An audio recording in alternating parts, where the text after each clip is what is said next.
One of you for coming out here tonight. I want to thank the League of Women Voters for giving us this opportunity to let you, as the people we seek to represent, know where we stand on the issues most important to you.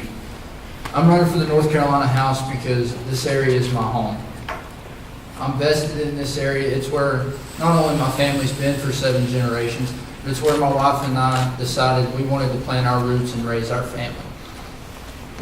I want to see more jobs come to this area so more young families can call this place home. I believe it's the best place in the world to raise a family, but it's become increasingly harder. I want to see our public education system be the standard bearer for public education in the United States. I look forward to answering your questions here tonight. I'll keep it brief so we can get straight to the questions. But thank you all once again for coming.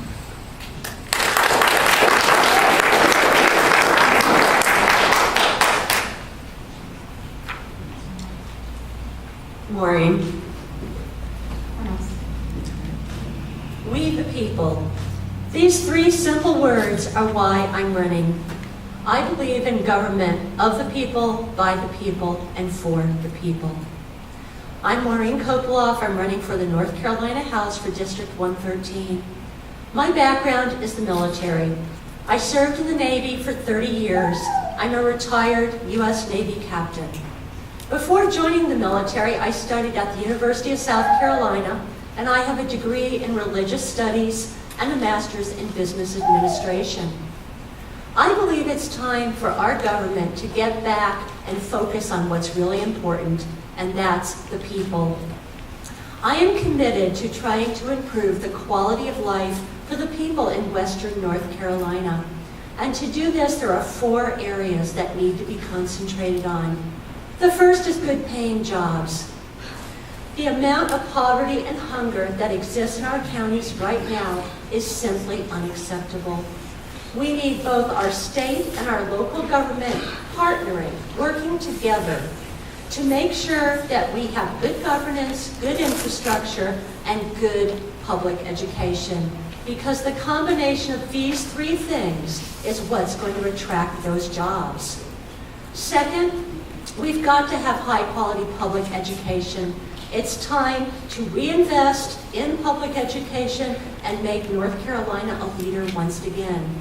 Third, health care. Every citizen should have access to health care, regardless of their income level. Our current system has problems. It's got some serious issues, and we need to work together as a team, Democrats and Republicans, to improve this system. And finally, the environment. We need a clean environment for the health of our families, to attract people, and to make sure that we can, in fact, get industry to come to this area. Thank you.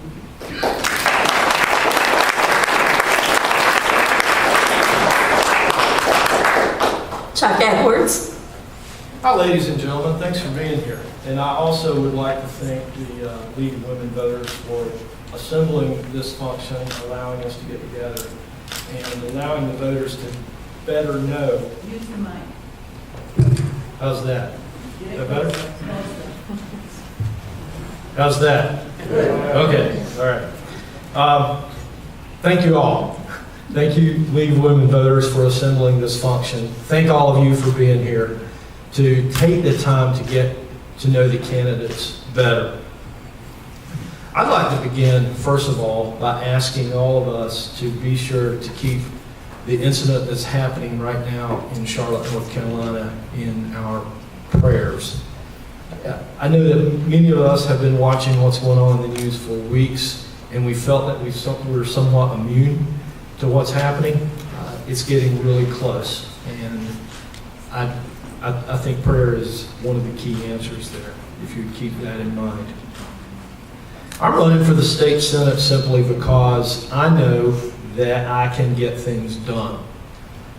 From a very early age, I learned the value of hard work and simply how to get things accomplished.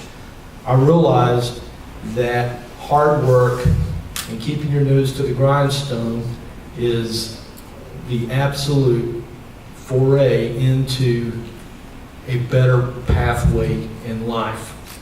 I live my life by a mantra that's represented on a plaque in my office. How far you go in life depends on you being tender with the young, compassionate with the aged, sympathetic with the striving, and tolerant of the weak and the strong, because someday in life you will have been all of these things. That's a quote by George Washington Carver. In every facet of my life and my career, that has been my mantra, and I'm looking forward to using that to represent you as state governor.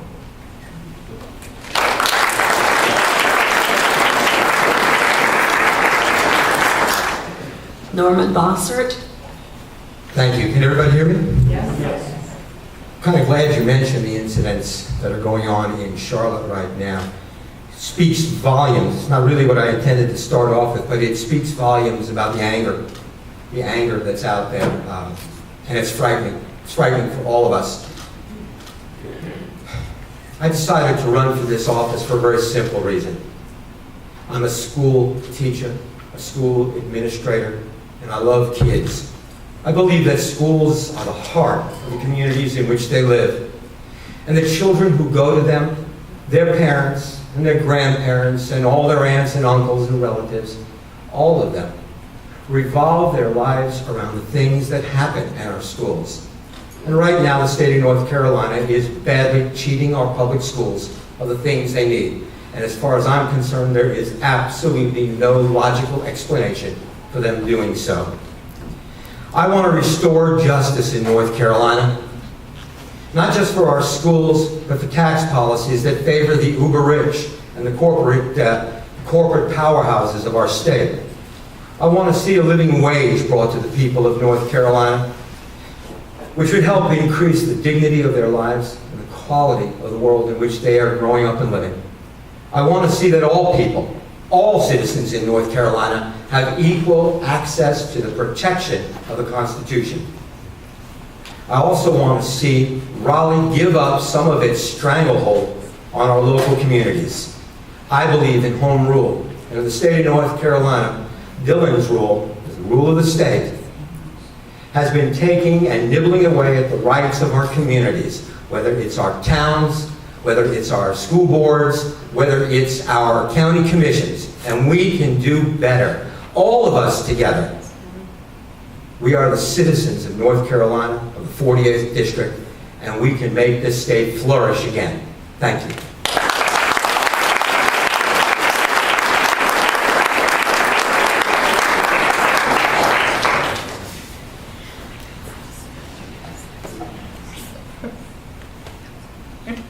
All right, we'll now start the questions. Each candidate has 2 minutes for each question, and we'll start again with Katie Henson, since he won the draw.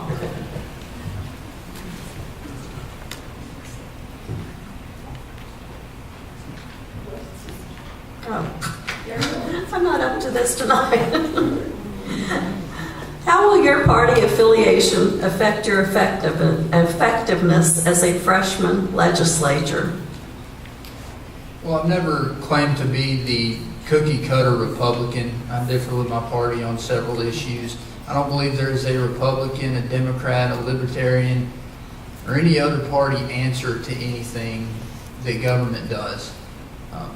As far as my party affiliation helping my effectiveness, if Republicans maintain the majority, I would be in the majority party.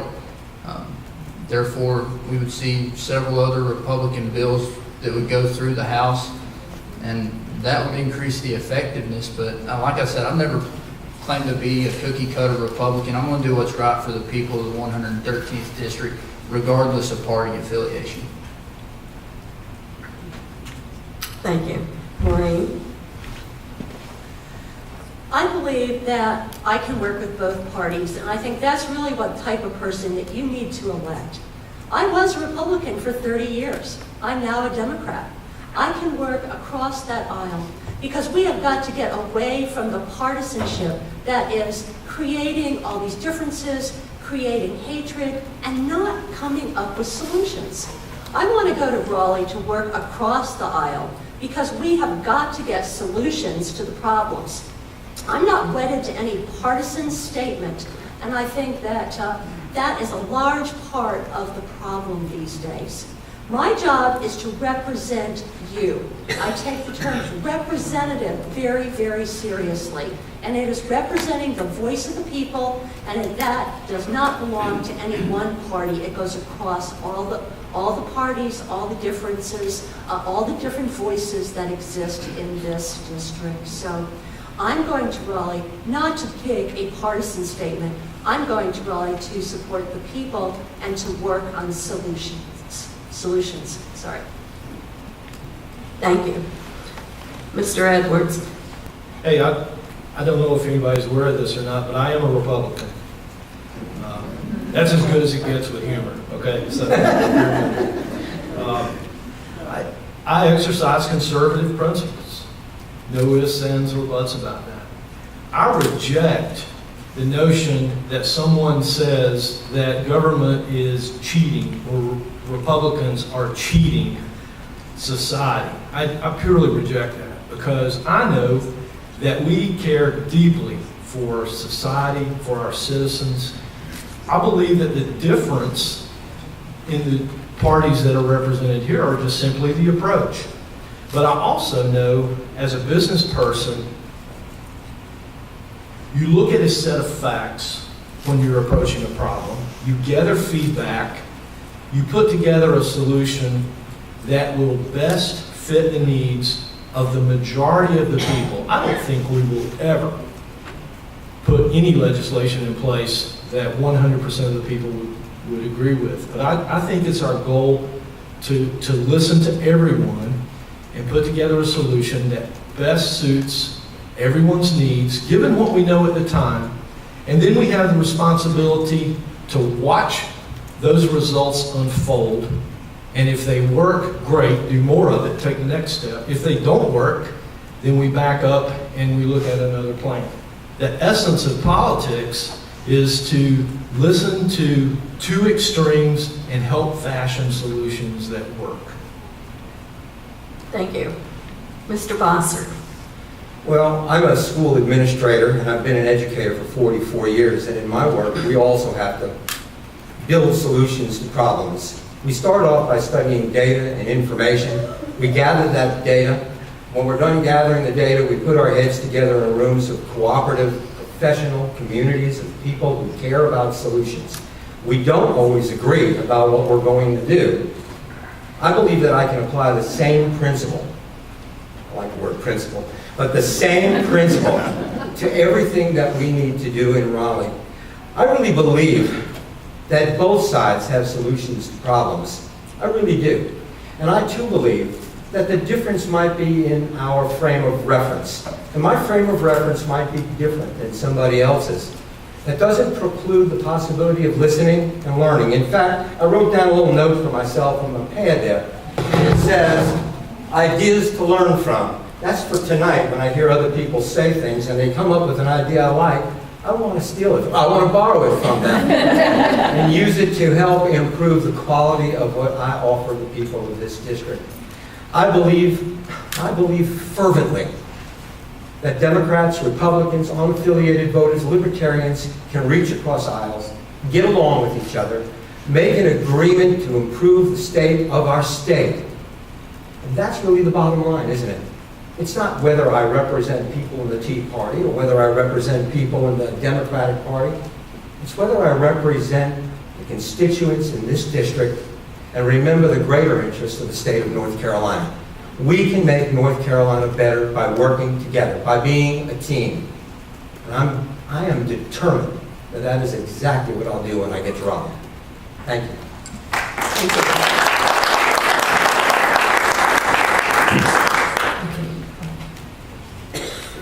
All right, this is a question about the environment, and we'll start with Ms. Kopoloff. The question is, as a legislator, how would you work to balance protection of the environment with growth of the economy in Western North Carolina? And please address offshore drilling and the issue of coal ash cleanup in your response. Okay, thank you. I believe that protecting the environment and having a healthy economy can go hand in hand. They are not contrary. In fact, most businesses are looking for places with a healthy environment. I think what we need to do is we need to make